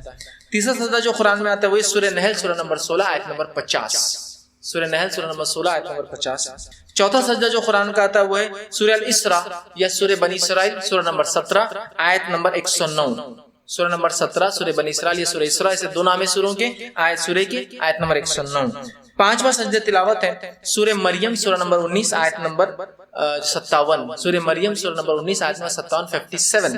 اسی طرح جو چھٹا تلاوت کا سجدہ ہے وہ سورہ حج سورہ نمبر 22 آیت نمبر 18، سورہ حج سورہ نمبر 22 آیت نمبر 18 یاد رکھیں۔ اسی طرح جو ہے ساتواں جو آتا ہے سورہ الفرقان سورہ نمبر 25 آیت نمبر 60، سورہ الفرقان سورہ نمبر 25 آیت نمبر 60 میں آتا ہے۔ آٹھواں سجدہ آتا ہے سورہ نمل سورہ نمبر 27 آیت نمبر 26، سورہ نمل سورہ نمبر 27 آیت نمبر 26۔ اسی طرح نواں سجدہ جو ہے تلاوت آتا ہے وہ ہے سورہ نمبر 32 سورہ سجدہ آیت نمبر 15، سورہ 32 سورہ سجدہ آیت نمبر 15۔ اسی طرح 10واں جو آتا ہے وہ یہ ہے، اس کے اندر جو بہرحال ملتا ہے وہ یہ ہے 10واں نمبر جو ہے سورہ صاد جو ہے اس کے آیت نمبر جو ہے 24 جو ہے سورہ صاد اس کی آیت نمبر 24 کے اندر ملتا ہے۔ 11واں جو ہمیں ملتا ہے وہ یہ ہے کہ سورہ حامیم سجدہ یا سورہ فصلت سورہ نمبر 41 اس کی آیت نمبر جو 38 یاد رکھی۔ اور اسی طرح جو ہے 12واں جو ملتا ہے وہ ہے سورہ نجم سورہ نمبر 53 آیت نمبر 19 کے اندر ملتا ہے۔ اور اس کے بعد جو ہے دو سجدے جو ملتے ہیں وہ ایک ہی صورت کے اندر سورہ حج کے اندر دو سجدے آتے ہیں۔ سورہ حج اس کے اندر علماء مختلف ہے رائے کے اندر کہ یہ مانا جائیں گا یا یہ نہیں مانا جائیں گا، ٹھیک ہے، اس معاملے میں اختلاف ہے جس کی وجہ سے تعداد 13 ہو جاتی ہے، 14 ہوتی ہے، کسی کے نزدیک 15 ہوتی ہے۔ تو سورہ حج کے اندر جو ہے دو بار جو آئیں گے، سورہ حج کا ایک بار میں نے آپ کو اس سے پہلے لی سورہ نمبر 22 آیت نمبر 18، اور دوسرا جو ہے مختلف رائے جو علماء کی وہ یہ ہے کہ سورہ حج سورہ نمبر 22 آیت نمبر جو ہے 77 اس کے اندر بھی جو ہے ایک سجدہ جو ہے تلاوت کا جو ہے بہرحال جو ہے آتا ہے۔ تو اس طرح سے جو ہے یہ سجدوں کی آیتیں اور یہ نمبر تھے جو میں نے آپ کے سامنے بہرحال رکھنے کی جو کوشش کی۔ تو اس طرح سے 15 مقامات پر یہ سجدے بہرحال آتے ہیں۔ اسی طرح نماز میں سجدے تلاوت کرنا بھی ہے اور نماز کے باہر بھی کوئی کر سکتا ہے، ٹھیک ہے۔ نماز میں اگر امام کرے تو طریقہ میں نے بتایا اللہ اکبر کہہ کے جائیں گا تاکہ مقتدی کو پتہ چلے سجدہ کر رہا ہے، اور جب اٹھیں گا تو پھر اللہ اکبر کہہ کر اٹھیں گا۔ عام اعتبار سے سیدھا وہ نماز کے اندر چلا جائیں گا، اس لیے کہ آپ صلی اللہ علیہ وسلم کے تعلق سے آتا ہے، یہ روایت میں الفاظ یوں ہے کہ آپ صلی اللہ علیہ وسلم نے سورہ پڑھا جس کے اندر سجدہ تھا، اور اس کے اندر جو ہے سجدہ جو ہے آپ نے کیا، اس کی تلاوت فرمائی، ٹھیک ہے۔ اسی طرح جو ہے نماز کے علاوہ بھی سجدہ تلاوت جو ہے کیا جا سکتا ہے۔ اس کے تعلق سے جو روایت آتی ہے اس کے الفاظ دیکھیے اس طرح سے، یہ مسند احمد کی روایت ہے، آپ نے فرمایا کہا کہ رسول اللہ صلی اللہ ہمارے پاس سورت تلاوت کیا کرتے تھے، آپ صلی اللہ علیہ وسلم جو ہے سورت تلاوت کر کے سجدے کی آیت تلاوت فرماتے اور سجدہ کرتے، مطلب رسول اللہ صلی اللہ علیہ وسلم سجدہ کرتے، پھر وہ صحابہ کہتے کہ آپ صلی اللہ علیہ وسلم کے ساتھ ہم سب بھی جو ہے سجدہ کرتے، حتیٰ کہ وہاں جگہ نہیں بچتی، مطلب سب سجدے میں گر جاتے، جس کی وجہ سے جگہ نہیں بچتی۔ جس سے پتہ چلا آپ نماز میں بھی کر سکتے، نماز کے بعد بھی سجدہ تلاوت میں جو پڑھے وہ بھی کرے، جو سنے وہ بھی کرے، چونکہ رسول اللہ صلی اللہ علیہ وسلم پڑھتے، صحابہ سنتے اور سب سجدہ کرتے ہیں نا، تو جو سنے وہ بھی کرے، جو پڑھے وہ بھی کریں گے۔ اسی طرح سجدہ تلاوت چونکہ نماز کا حصہ نہیں ہے تو اس کے لیے وضو بھی شرط نہیں ہے اور قبلہ بھی شرط نہیں ہے، دونوں چیزیں شرط ہے۔ تو اسی طرح تلاوت کا سجدہ ہے، اس میں بھی فرض نہیں ہے، اور اس کے لیے قبلہ رخ ہونا بھی شرط نہیں ہے، چونکہ حدیث کے الفاظ جو اس سے پہلے میں نے آپ کے سامنے رکھا تھا جو مسند احمد کی روایت تھی، آپ صلی اللہ علیہ وسلم سجدے کی آیت تلاوت کرتے، آپ سجدہ کرتے اور ہم بھی سجدہ کرتے، اور اتنے ایسا سجدہ کرتے کسی کو جگہ نہیں ملتی۔ ظاہر سی بات اس کا مطلب یہ ان آرگنائز ہوتا، پڑھ لی اور سب کہیں بھی جہاں جگہ ملی وہاں سجدہ کر لیا۔ اسی طرح کی روایت آتی ہے، اس کے الفاظ دیکھیے اس طرح سے، یہ روایت صحیح بخاری کی آپ نے فرمایا، حضرت ابن عباس رضی اللہ عنہ فرماتے ہیں، عبداللہ ابن عباس کہ آپ نے فرمایا نبی اکرم صلی اللہ علیہ وسلم نجم کی جو ہے تلاوت کی اور سجدہ کیا، آپ صلی اللہ علیہ وسلم کے ساتھ مسلمانوں نے، مشرکیوں نے، جنوں نے اور انسانوں نے سبھی نے سجدہ کیا۔ اب ظاہر سی بات ہے آپ کے ساتھ انسانوں نے، مشرکوں نے، جنوں نے اور سبھی نے سجدہ کیا، تو مشرک تو نجس ہے، مشرک تو گندگی ہے نا، تو کہاں وضو کریں گا، اور مشرک کو قبلے کی طرف دیکھ کر کریں گے، ظاہر سی بات سب نے کیا انسان، ٹھیک ہے۔ اس سے پتہ چل رہا ہے کہ اس کے لیے وضو بھی شرط نہیں ہے چونکہ یہ نماز کا حصہ نہیں ہے، اور اس کے لیے جو قبلہ رخ ہونا بھی شرط نہیں ہے، جہاں جیسے آپ کو سہولت ملے آپ بآسانی اس کو جو ہے کر سکتے ہیں۔ اسی طرح جو ہے سجدہ تلاوت کے لیے تکبیر کہنا لازم نہیں ہے، سجدہ تلاوت نماز میں ہو تو تکبیر کہنا پھر لازم ہو جائیں گے تاکہ لوگوں کو پتہ چلے سجدہ تلاوت ہو رہا ہے، ٹھیک ہے۔ اسی طرح جو ہے سجدہ تلاوت کی تسبیح وہی ہے جو سبحان رب اعلیٰ ہم کرتے ہیں، لیکن سجدے تلاوت کی اور دو دعائیں جو ایک ابو داؤد اور ایک ابن ماجہ کی ہے، آپ چاہے تو دعائیں پڑھ سکتے ہیں. آپ دعاؤں کو جاننے کے لیے آپ چھوٹی سی کتاب آتی ہے حصن المسلم لے لیں، ساری دعائیں اس میں وہ سجدے تلاوت کی دعائیں مل جائیں گی. اگر کسی کو سجدے تلاوت کی دعا یاد نہ ہو تو سب سے سمپل سبحان ربی الاعلیٰ جو آپ نماز کے سجدے میں کرتے ہوئے کر سکتے ہیں، لیکن اس سے ہٹ کر بھی سجدے میں یہ دو دعائیں ثابت ہیں، آپ وہ کر سکتے ہیں. ٹھیک، تو یہ ہوا دوسرا سجدہ سجدے تلاوت. پہلا سجدہ سہو، دوسرا سجدہ سجدے تلاوت. اب آئیے تیسرے سجدے کی طرف پڑھتے ہیں، وہ ہے سجدہ شکر. سجدہ شکر تین ہی سجدے ہوتے ہیں نماز سے ہٹ کر جو ہم کرتے ہیں. سجدہ شکر، سجدہ شکر کیا ہوتا ہے؟ جب انسان کو کوئی مصیبت اللہ ہٹا دے یا کوئی خوشی اس کو دے دے تو اس کے شکرانے میں وہ سجدہ کرتا ہے نماز کے بدلے، اسے کہتے ہیں سجدہ شکر. یاد رکھیں سجدہ شکر کا تو ہمارے پاس کوئی کانسیپٹ ہی نہیں. کیا ہے؟ کوئی کانسیپٹ ہی نہیں. میکسیمم سجدہ شکر ہم وہ میچ کی پچ پہ کر لیتے، تھوڑا سا کرکٹ جیت گئے، ٹھیک، اتنا ہی. ہم مطلب جو سجدے شکر میں نے اپنی زندگی میں کبھی دیکھا کسی کو کرتے ہوئے تو وہ پاکستانی کرکٹرز کو میچ جیتنے کے بعد شارجہ کب ہوتا تھا سالانہ، اس میں کرتے ہوئے دیکھا، اس کے علاوہ تو پھر نہیں دیکھا میں نے. دیکھیے عبادتیں موجود ہیں، کرنے والے کوئی نہیں. حالت یہ ہے، اور اتنی آسان عبادتیں ہیں یہ تو کہ سجدہ شکر کی کوئی ایسا مسئلہ ہی نہیں اس میں. یہ عبادت کا بھی مطلب یہ نماز کا بھی سجدہ نہیں کہ اس کو وضو کی ضرورت ہے، قبلہ کی شرط کچھ بھی نہیں ہے. خوشی آ گئی، خوشی مل گئی، مصیبت ہٹ گئی، سجدہ شکر کر دیا. جو ہو سکتا ہے وہ چھوڑ کے جو نہیں ہو سکتا، جو خرافات ہے اس کو ہم اتنی ترجیح دیتے ہیں. سجدے شکر کے بارے میں اتنی باتیں آپ کو نہیں سننے کو ملیں گی جتنا اس کے علاوہ فالتو اور بکواس چیزوں کے بارے میں، آپ بدعتوں کے بارے میں سنتے پڑھتے اور دیتے ہیں. یہ شکر کا سجدہ ہے. ٹھیک ہے، شکر کی نماز بھی ہو سکتی ہے، کچھ اللہ دے دے تو آدمی نماز پڑھ لے، اور یہ بھی ہو سکتا ہے کہ آدمی سجدہ کر لے. ٹھیک ہے، تو کسی نعمت کے حاصل ہونے پر، کسی تکلیف کے دور ہونے، کسی تکلیف سے نجات اور چھٹکارا ملنے پر آدمی کر سکتا ہے. میں پاس ہو گیا، سجدہ شکر. میری بیماری دور ہو گئی، سجدہ شکر. جاب نہیں تھی، مل گئی، سجدہ شکر. مسئلہ حل ہو گیا، سجدہ شکر. فلاں مصیبت تھی، ٹل گئی، سجدہ شکر. مصیبت آ رہی تھی، ڈر تھا، اللہ نے ٹال دی، سجدہ شکر. طوفان آ رہا ہے، کسی نے کہہ دیا طوفان بہت چل رہا ہے دنیا میں، طوفان آ رہا ہے، اللہ نے ٹال دیا. کیا کر سکتا ہوں؟ انسٹنٹلی اللہ کے لیے سجدہ شکر کہ اللہ ٹال دیا تو نے، کتنا میرے لیے اچھا ہے نا، کتنی اچھی بات ہو. سجدہ شکر. میں کسی چیز کو حاصل کرنا چاہتا تھا، نہیں ہوئی، ہے نا، بعد میں پتا چلا نہیں حاصل کرنا خیر تھا، سجدہ شکر. کتنی جگہ ہو سکتا ہے سجدہ شکر. یاد رکھیے یہ جو ہے کسی نعمت کے حاصل اور کسی مصیبت کے چھٹکارے پہ آپ کر سکتے ہیں. اس کے تعلق سے جو باتیں آتی ہیں، یہ جو اروا الغلیل کی روایت ہے، ابو داؤد میں آتی ہے، حسن درجے کی حدیث ہے. آپ نے فرمایا اور کہا، ابو بکر رضی اللہ عنہ کے راوی وہ کہتے ہیں، فرماتے ہیں نبی اکرم صلی اللہ علیہ وسلم کو جب کوئی خوشخبری ملتی تو اللہ کے حضور سجدے میں گر پڑتے. جب نبی اکرم صلی اللہ علیہ وسلم کو خوشخبری ملتی اللہ کے حضور سجدے میں گر پڑتے. اور یہ بھی ایک ہی سجدہ ہے شکر کا. اور اس کے اندر اگر کچھ نہ ہو تو تسبیح پڑھ سکتے ہیں آپ، جو سجدے کی پڑھتے ہیں آپ لوگ، سبحان ربی الاعلیٰ. اور اس کے علاوہ سجدے شکر میں جو شکریہ اور حمد و ثنا کے کلمات آپ پڑھ سکتے ہیں، پڑھ لیجیے. اس میں کوئی ممانعت نہیں، چونکہ عبادت کا سجدہ نہیں ہے، نماز کا سجدہ نہیں ہے نا. سجدہ شکر شکرانے میں ہے تو اللہ کی حمد و ثنا ہونی چاہیے. تو سبحان ربی الاعلیٰ تو چھوٹی، اس سے ہٹ کر بھی جو دعائیں آپ کو یاد ہے اللہ کی حمد و ثنا کی سب ادا کر دی. اللہ شکر ہے تیرا کہ نعمت تو نے دی، مصیبت کو من سے ہٹا دیا، جو بھی یاد ہے سب دعائیں کر دی.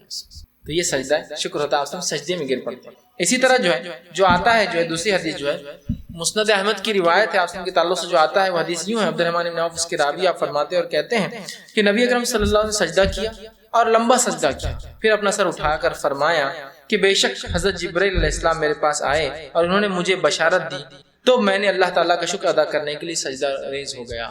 میرے پاس جبرائیل علیہ السلام آئے اور مجھے خوشخبری دی، میں نے اس خوشخبری کو سن کر جو ہے اللہ کے سامنے ایک لمبا سجدہ. آپ نے ایک سجدہ کیا لمبا، صحابہ کھڑے تھے، کیا بات؟ بعد میں آپ نے کہا مجھے خوشخبری دی تھی جبرائیل علیہ السلام نے، میں نے سجدہ کیا. تو یہ سجدہ ہے شکر کہلاتا ہے، یاد رکھیے. ٹھیک، اسی طرح جو ہے تیسری روایت بیہقی کی آتی ہے، اس کے اندر جو ہے برا بن عازب رضی اللہ عنہ کے راوی فرماتے اور کہتے ہیں کہ علی رضی اللہ عنہ کو اللہ کے رسول نے یمن کی طرف بھیجا، اور راوی فرماتے ہیں کہ جب آپ نے بھیجا تو حضرت علی نے اہل یمن کو قبول اسلام کی اطلاع دی، مطلب آپ نے واپس خط لکھا کہ اہل یمن نے اسلام قبول کر لیا.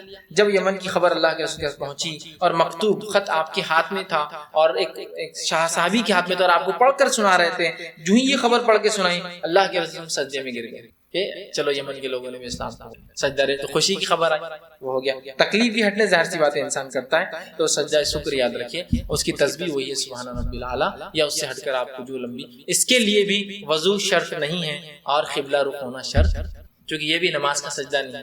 قبل رخ نماز میں ہونا شرط ہے، نماز کے علاوہ قبل رخ ہونا عبادتوں میں مستحب ہے.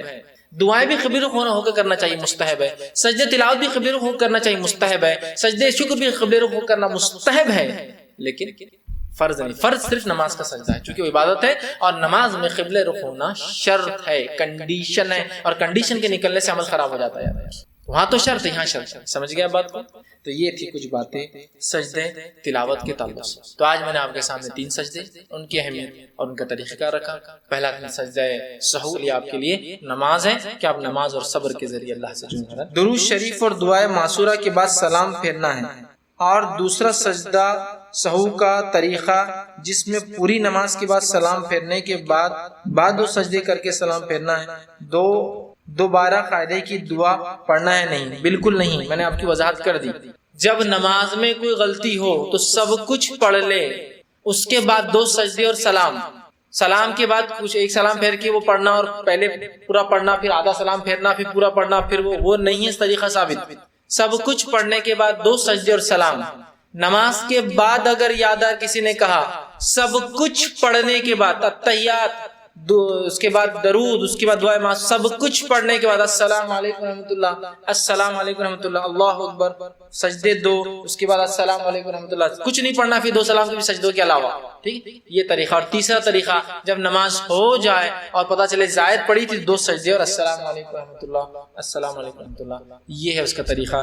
آپ کو نہ ڈبل التحیات پڑھنا ہے، نہ ڈبل کچھ کرنا ہے، اور نہ ہی وہ آدھا سلام پھیرنا ہے. مکمل یہ ہے سلام والا طریقہ، وہ پورا سلام پھیر کے. وہ نماز کے بعد والا طریقہ جب کم پڑی تھی اور نماز میں یاد آ جائے یا کوئی غلطی ہو ایسا لگ رہا ہو تو پھر آپ کو پورا سب پڑھ لینا ہے. سب التحیات، درود، دعائے معصورہ ختم ہو گیا، اس کے بعد اللہ اکبر کہہ کے سجدہ، پھر اللہ اکبر اٹھیں گے، پھر اللہ اکبر کہہ کے سجدہ، پھر تسبیحات اللہ اکبر، پھر ڈائریکٹ السلام. آپ پھر سے نہیں پڑھنا ہے آپ کو کچھ بھی. السلام علیکم رحمۃ اللہ، السلام علیکم. یہ اس کا بہرحال طریقہ ہے. بھائی نے بہت اچھا سوال کیا، سجدے سہو سے کیسا، مطلب سجدے سہو کی ضرورت نہ پڑے تو آدمی امام کو کیسے روکا جائے کہ 3 رکعت نہ ہو. اب آپ کہیں گے صحابہ نے رسول اللہ کو نہیں روکا، وہ بات الگ تھی. رسول اللہ صلی اللہ علیہ وسلم کو 3 رکعت پہ صحابہ نے سلام پھیرنا، قاعدے میں پہلے نہ بیٹھنا اور نبی کے پیچھے چلنا، وہ اس لیے تھا کہ نبی شارح تھے، شریعت اتر رہی تھی اور تبدیلیاں آتی تھی اس میں. تو صحابہ یہ سوچ رہے تھے شاید قاعدہ ختم ہو گیا، شاید رکعتیں کم ہو گئی، شاید رکعتیں بڑھ گئی. سمجھ رہا، لیکن پھر بھی ڈاؤٹ ہوا تو پوچھ لیا. سمجھ رہا ہے بات کو نماز کے بعد. لیکن ہمیں ایسا نہیں کرنا ہے. ہمیں کیا کرنا، جب امام غلطی کرے تو ہمارے پاس ہوتا کیا، مسجدوں میں دیکھیے نماز ہوئی، 4تھی رکعت ختم ہوئی، امام نے السلام علیکم رحمۃ اللہ، یہ جو بھی رکعتیں اس نے پڑھی اس کے حساب 4تھی ختم، نماز پڑھا، نماز ختم ہوئی، امام صاحب شروع. میرے بھائی تو ابھی سلام ختم بھی نہیں ہوتے میں ولولہ چڑھ گیا تھا بولنے کا کہ غلطی ہوئی، تو نماز میں کیوں نہیں تو نے اسے ٹوک دیا ہے نا. نماز میں لقمے کا طریقہ ہے. لقمہ کیا ہے، امام سے اگر کوئی غلطی ہو تو لقمہ دے، لقمہ دے، حکم نہ دے. لقمہ مطلب ریکویسٹ، سنو، مطلب سرور کو ایک ریکویسٹ بھیجیے آپ کہ بھائی وہ سنو غلطی ہو رہی. ہاں بس لقمہ کیا ہے، جب امام سے غلطی ہو اور مرد ہو تو مرد لقمہ دیں گے، کہیں گے سبحان اللہ، مطلب تم سے غلطی ہو رہی، اللہ پاک ہے، تم کہیں نہ کہیں رانگ ڈائریکشن میں جا رہے ہو. یہ ہے لقمہ. ہم کیا کرتے، حکم دیتے اللہ اکبر، اللہ اکبر، یہ حکم ہے. اللہ اکبر مطلب حکم ہے، ایسا کر. سبحان اللہ ریکویسٹ ہے، لقمہ ہے. حدیث میں الفاظ ہے لقمہ دے. مرد کا لقمہ ہوگا سبحان اللہ، اور عورت چونکہ آواز نہیں نکالیں گے تو عورت کا لقمہ ہوگا آواز کریں گے. کچھ نہ کچھ گڑبڑ ہو رہی ہے. امام پوری عورتیں ہی ہے، امام پڑھا رہا ہے، کچھ مرد اور پیچھے عورتیں، تو ان کا لقمہ آواز ہوگی. اور مرد کیا کریں گے لقمے کے طور پہ سبحان اللہ کہیں گے، اللہ کی ذات پاک ہے. اور چونکہ عورتیں پیچھے ہوتی تھی نا عموماً مسجد میں، بہت دور ہوتا ہے، مشکل ہے، ان کی آواز نکالنی ٹھیک نہیں، تو آواز کریں گے. سمجھے آپ؟ تو خیر مردوں عورتوں کا تو مسئلہ چھوڑ دیجیے، آتی نہیں تو یہ مسئلہ باقی نہیں رہا، کہاں عورتیں مسجد میں آتی ہے، لیکن مردوں کا تو باقی ہے نا. تو لقمہ دے. تو آپ تو اکثر تو کیسے رہتے، خود کنفیوز رہتے، کیا کروں کیا کروں، کچھ تو بھی گڑبڑ ہو رہی. لیکن نماز ہوتے جوش بڑا چڑھ جاتا. ایک آدھا اصل کام جو امام کے پیچھے کھڑا ہے نا، جو اقامت ہے، اس کا کام ہے کہ امام کو یاد دینا، چونکہ وہ اس کے پیچھے نیکسٹ رہتا ہے کھڑا ہوا. اس کے آس پاس والے جو کہ دور والے کو پتہ نہیں، بعد میں اس کو برابر سنے نہیں آیا، کنفیوز ہے، وہ خود مائک سسٹم برابر نہیں ہے، لیکن یہ تو بالکل آواز بھی سن رہے ہیں، دیکھ رہے ہیں اس کی کوئی حرکت ہو رہی، تو وہ اس کو لقمہ دیں گے سبحان اللہ، اللہ آپ سے غلطی ہو رہی ہے. وہاں پاس جو دیتے ہیں وہ سیدھا حکم دیتا اللہ اکبر اور کھڑے رہتے ہیں. اب اس نے رکوع سمجھ، رکوع سے وہ قاعدے سے ڈائریکٹ اٹھا امام اور نہیں مان رہا امام آپ کی، مطلب آپ نے سبحان اللہ کہا یا نہیں مان رہا، وہ کھڑا ہو گیا. تو ہمارے پاس کچھ لوگ بزد بیٹھے ہوئے رہتے، بیٹھے رہتے اللہ اکبر اللہ اکبر، اس کو نیچے اوپر جا رہا تھا اس کو نیچے بلاتے، اس کو نیچے نہیں بلانا ہے آپ کو، سبحان اللہ کہنا، اور اس پر بھی وہ اٹھ گیا، کھڑے ہو جائیے آپ، کھڑے ہو جائیے۔ عموماً ایک بات کہی جاتی ہے، میں ہمیشہ کہتا ہوں کہ میں لوگوں کے خلاف نہیں، نہ مردوں کے، نہ عورتوں کے، نہ بوڑھوں کے، نہ بچوں کے، لیکن ہوتا ہے۔ ایک مثال دی جاتی ہے، جن بوڑھے لوگوں کی گھر میں نہیں چلتی ہے نا، وہ مسجد میں کسر نکالتے پوری،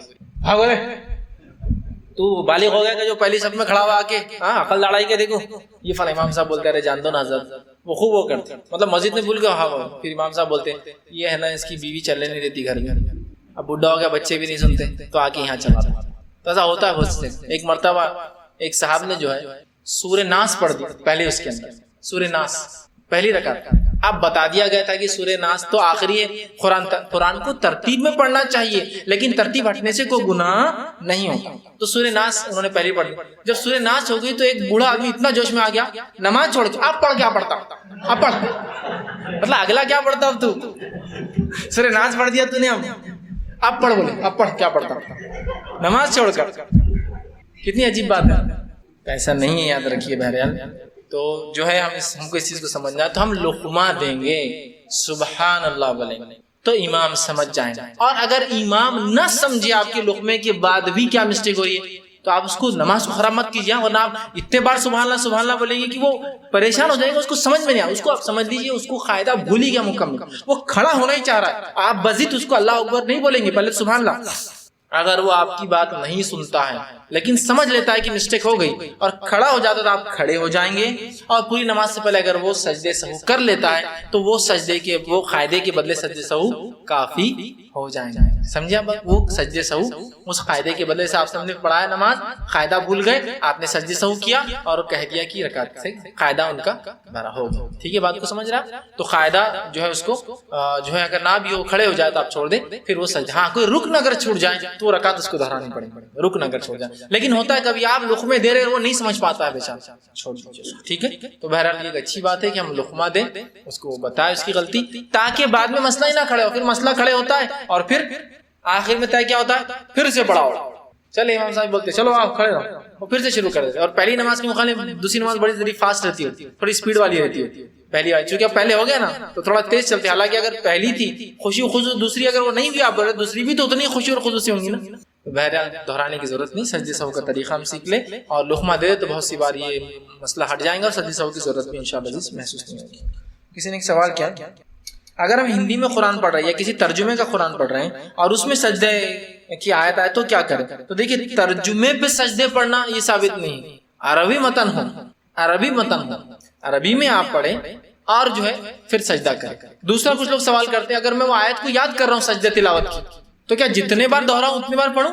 تو یاد رکھیے جب کوئی آدمی اس کی آیت کو پڑھ رہا ہے تو ایک بار کر دے کافی ہے اس کے لیے، چونکہ وہ اس کو یاد کر رہا ہے نا، ریپیٹیٹیولی یاد کر رہا ہے، تو ایک بار پڑھ دے کافی ہے، اور اگر نہ بھی پڑھے تو سجدہ تلاوت واجب اور فرض نہیں ہے، وہ صرف سنت اور مستحب ہے، تو لہٰذا گناہگار تو وہ نہیں ہوگا، ٹھیک، گناہگار تو نہیں ہوگا۔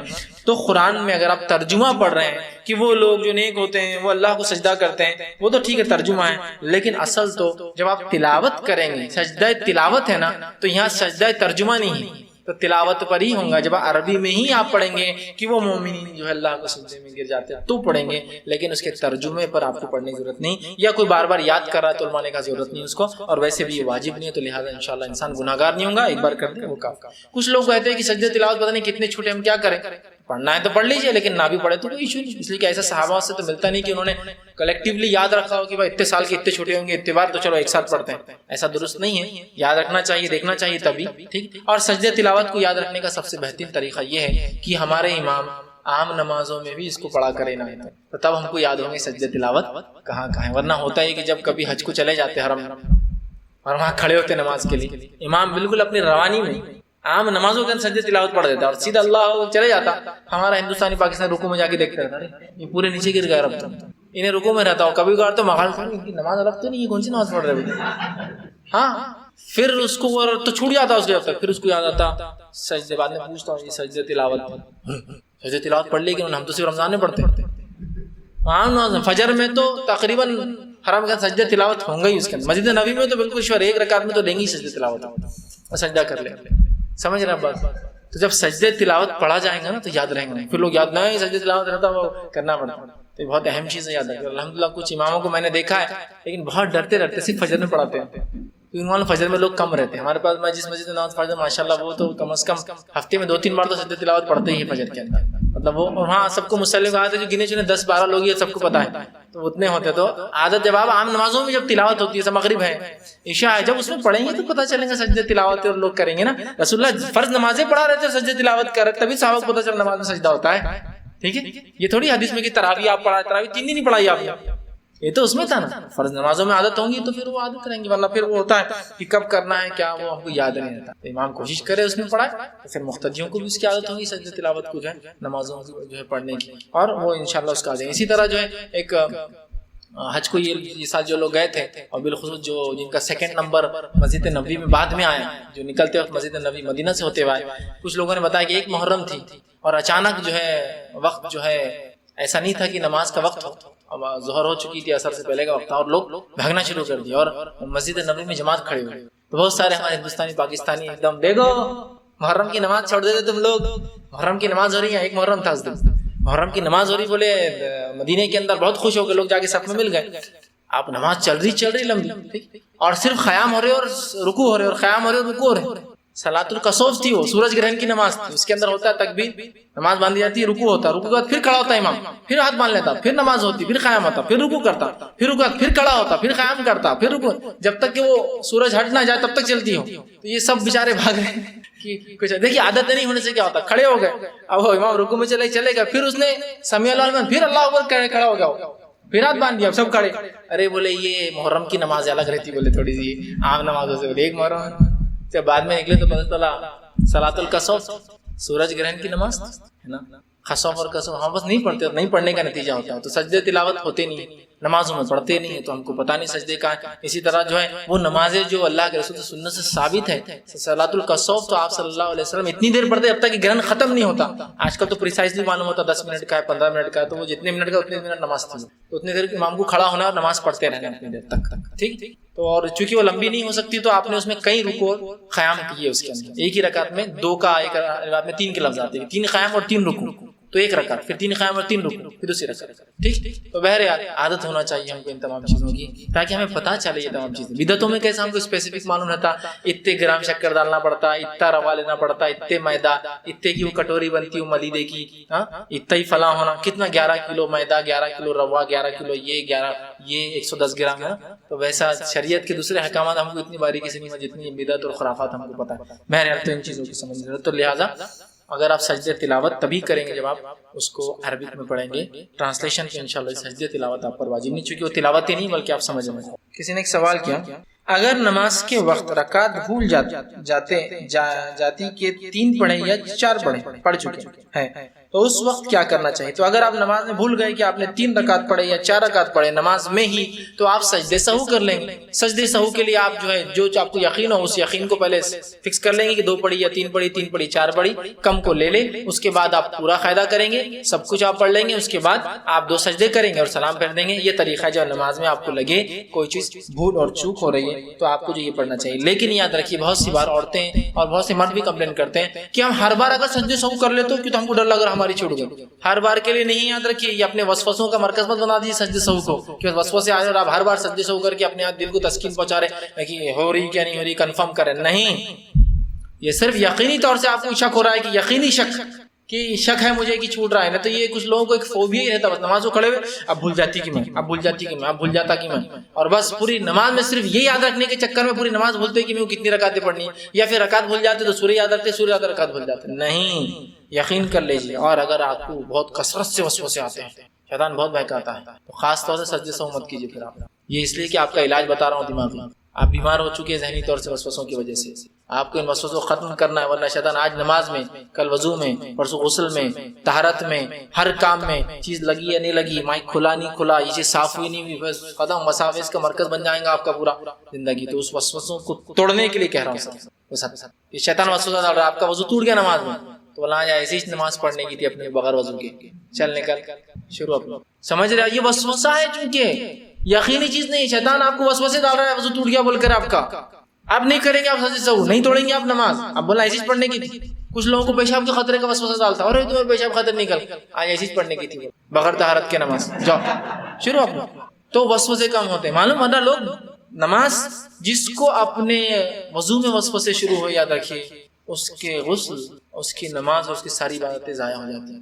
حتیٰ کہ کچھ لوگ حج کو گئے جن کو وسوسوں کی بیماری ہو چکی تھی، طواف بھی کر رہے تو ان کو یقین 7 ہوئے گا، 7 14 21 بس پریشان، اور آخر میں گھر والے پکڑ کے لے جا رہے ہیں، بس کر دو بس کر دو، یہ وسوسے تمہارے بہت پرابلم دے رہے ہیں. پھر آئے بات میرے کو شک ہی چھوڑا، میرا حج ہوا کہ نہیں، پھر کرتا ہے، پہلا بھی شک میں دوسرا بھی شک. یہ وسوسے بیماری ہے، اس بیماری کو ٹیکل کرنا پڑے گا، اور اس کا سلوشن جو میں نے دیکھا لوگوں کو جس سے فائدہ ہو یہی چیز. شیطان وسوسہ ڈالا کہ ہاتھ دھلا نہیں دھلا، بولا آج گندے ہاتھ سے کام کرنے کا ہے، چلو نہیں تمہارا ہاتھ بہت گندی جگہ لگاؤں گا، آج گندی جگہ ہاتھ لگا کے کام کرنے کا ہے. تم نے شاید دروازہ کھلا بول کے چیک کر لو ایک بار، آج دروازہ کھلا رکھ کے ہی جانے کا ہے. کچھ لوگوں کو جب بیماری ہوتی ہے نا وسوسوں کی، دروازہ لگا نہیں لگا،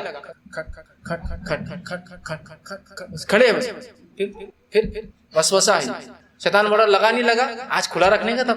گاڑی کو آپ چابی بھول گئے، آج چوری ہونے میں چابی لگانے کا ہی تھا. یہ وسوسوں کا علاج بتا رہا ہوں. کبھی کبھار کسی سے ہو تو یہ تو الگ بات ہے، وسوسہ نہیں، لیکن جو وسوسے آتے ہیں اگر ان کو آپ حاوی ہونے دیں گے نا، یہ آپ کو مریض بنا دیں گے، ذہنی بیمار. آپ کی نمازیں نہیں، تو اگر ایسا آپ کو وسوسہ ہے ہمیشہ ہو رہا ہے، پھر تو آپ نہیں پڑھیں گے. اور اگر شیطان بولے ارے 3 رکعت ہی پڑھے تو نماز کیوں آتا ہے، 3 ہی پڑھے تم نے، خالا نہیں ہوتی نماز 3 ہوتی، تو بولنا آج 3 ہی پڑھنے کا تھا. ارے 3 تھوڑی ہوتی نہیں، آج 3 ہی پڑھنے کا تھا، تم چلے جاؤ بولنا بس یہاں سے، تمہاری ضرورت نہیں سمجھ، تم اتنے خیر خواہ نہیں ہمارے، ہے نا، اتنے خیر خواہ نہیں، ہم سمجھ نہیں پا رہے. تو شیطان کبھی ایکسٹریم وساوس ڈالتا ہے انسان، ایکسٹریم وساوس، تو یہ وسوسے. تو بہت سے لوگ ہمیں بات آتا ہے کہ ہم ہر نماز میں سجدے سہو کرتے ہیں، نہیں، اس کی اجازت نہیں. ایکسٹریم وساوسوں کا علاج نکالیے، نہ کہ اس کو اپنے اوپر حاوی کیجیے. جی بھائی نے ایک اچھا سوال کیا کہ اگر نماز ہی قبل رخ نہیں پڑھی، انہوں نے ڈائریکشن ہی، انہوں نے قبلہ نہیں لیا، اور پھر پتہ چلے کہ نماز کا ڈائریکشن ہی غلط تھا، قبلے کی طرف نہیں تھا، کعبے کی طرف منہ نہیں تھا، تو کیا کرے؟ سجدے سہو کر نماز دوہرائے. تو یاد رکھیے قبل رخ ہونا، ادھر قبلہ ہے بول کے ہمارا اس لیے دیکھ رہا ہوں، ادھر قبل رخ ہونا نماز کے شرائط میں سے ہے، کنڈیشنز میں سے ہے. تو اگر میں نے نماز پڑھ لی اور کسی نے کہا قبلہ ادھر نہیں ہے، تو پوری نماز دہرانا پڑے گی، چونکہ میں نے ایک کنڈیشن ہی فلفل نہیں کی. نماز کے لیے طہارت ہونا کنڈیشن ہے، وضو ہونا کنڈیشن ہے، جگہ کا پاک ہونا کنڈیشن ہے، قبل رخ منہ ہونا کنڈیشن ہے، شرط ہے. شرط کے ضائع ہونے سے عمل ضائع ہو جاتا ہے. تو لہٰذا قبلہ ادھر تھا، میں نے ادھر پڑھ لیا، کسی نے کہا قبلہ ادھر تھا، میں نیا تھا شہر میں، تو مجھے پوری نماز دہرانا ہوگی، سوائے مسافر کے. مسافر جب سواری پر ہوتا ہے تو اس کو اختیار ہے جدھر منہ کر کے چاہے پڑھے، اس لیے کہ نبی اکرم صلی اللہ علیہ وسلم کو دیکھا گیا آپ اونٹ پر سوار تھے، قبلہ اس طرف تھا اور آپ اس طرف نماز پڑھ رہے تھے. سواری پر سوار ہے تو تب ڈائریکشن کی قید نہیں ہے. میں ٹرین میں سفر کر رہا ہوں، کدھر بھی دیکھ کر نماز پڑھتا ہوں، بس میں ہوں کدھر بھی دیکھ کر، ایروپلین میں اپنے سیٹ پہ جدھر منہ ادھر کر سکتا ہوں. چونکہ رسول اللہ سواری پر تھے اونٹ پر، قبلہ ادھر تھا، آپ ادھر نماز پڑھ رہے ہیں. چونکہ وہ اونٹ پہ جو زین رکھی جاتی ہے نا، اس پہ ایسی نماز ہو سکتی ہے نا، ایسا نہیں پڑھ سکتا. تو سواری پر قبلے کا وہ نہیں ہے، سواری سے اتر گیا تو قبلہ شرط ہو گیا.